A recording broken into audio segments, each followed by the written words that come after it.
Rhythm चनाना नाम की एक लड़की ने दिल्ली मेट्रो में बिकिनी पहनकर क्या ट्रेवल किया, हर ओर हाहाकार मच गया। सोशल मीडिया दो धड़ों में बंट चुका है। एक धड़े का कहना है कि पहनावा एक निजी विषय है, हर कोई अपने हिसाब से अपने मन के हिसाब से कपड़े पहन सकता है। तो जो दूसरा धड़ा है वो साफ तौर पर इसके विरोध में खड़ा हुआ है। आइए समझने की कोशिश करते हैं आखिर नियम और कानून क्या कहते हैं अश्लीलता के लिए। अश्लीलता और असभ्यता के बीच में क्या अंतर है, अभिव्यक्ति की आजादी क्या कहती है, दिल्ली मेट्रो के क्या नियम है, सब कुछ आपको समझाने की कोशिश करते हैं।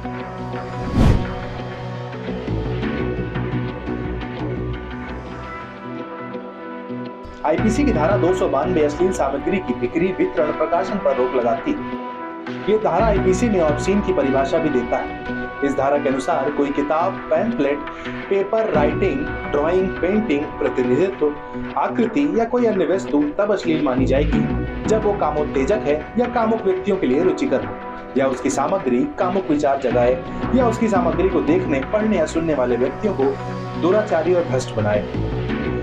अब आते हैं मेट्रो वाले। वहीं मेट्रो में बिकनी पहनने पर आईपीसी की धारा 294 लागू हो सकती है, जो अश्लील कृत्यों और गीतों के लिए सजा तय करती है, जो दूसरों को परेशान करती है।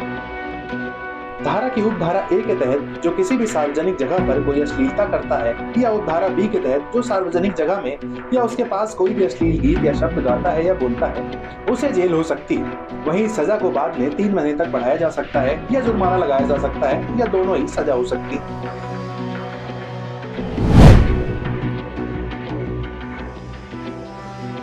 इसके अलावा कुछ दूसरे कानून भी हैं जो अश्लीलता और फूहड़ता की बात करते हैं। The incident representation of women prohibition act 1986 के मुताबिक किसी भी व्यक्ति को ऐसी कोई सामग्री प्रकाशित करने, प्रदर्शित करने या ऐसे करने में मदद करने या हिस्सा लेने या फिर कोई विज्ञापन इस्तेमाल करने की इजाजत नहीं है जिसमें किसी महिला की आकृति का रूप या शरीर के किसी हिस्से का इस प्रकार चित्रण किया गया हो जो अशोभनीय, अपमानजनक हो या सार्वजनिक नैतिकता को भ्रष्ट या नुकसान करने वाला।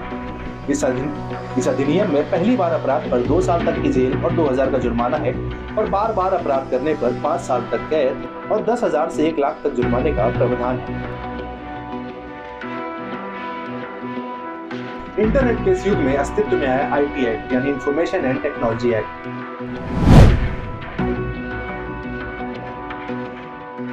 इस एक्ट की धारा 67A ऑनलाइन अश्लीलता से जुड़ी। ये धारा इलेक्ट्रॉनिक रूप से किसी अश्लील सामग्री का प्रकाशन या प्रसारण करने पर सजा तय करती है।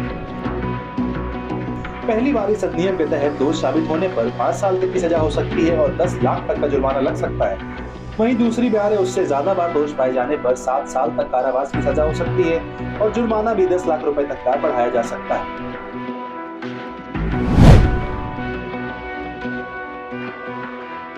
साल 2000 के आईटी एक्ट की धारा 66E किसी भी प्राइवेसी के उल्लंघन से जुड़ी है।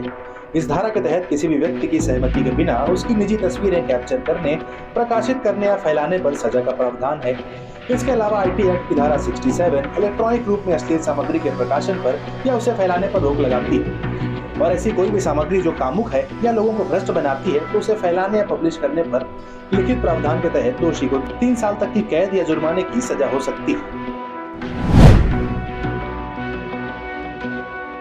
अब चूंकि लड़की ने दिल्ली मेट्रो में ट्रेवल किया था, तो दिल्ली मेट्रो के क्या कानून है ये भी जानना जरूरी है। दिल्ली मेट्रो अधिनियम की धारा 59 के तहत मेट्रो में अभद्रता या अश्लीलता के लिए ट्रेन से उतारने और 500 रुपए के जुर्माने की सजा का प्रावधान है। वहीं धारा 59 के मुताबिक किसी भी मेट्रो या मेट्रो रेलवे के किसी भी हिस्से में कोई भी व्यक्ति यदि नशे की स्थिति में है या कोई उपद्रव या अभद्रता करता है या अपमानजनक या अश्लील भाषा का इस्तेमाल करता है या जानबूझकर किसी और किसी तरह से दूसरे यात्री के लिए सुविधा पैदा करता है तो उसे जुर्माना देना होगा। ये जुर्माना 500 रुपए का है। इसके अलावा उसका टिकट जब्त करके उसे मेट्रो से हटाया भी जा सकता है।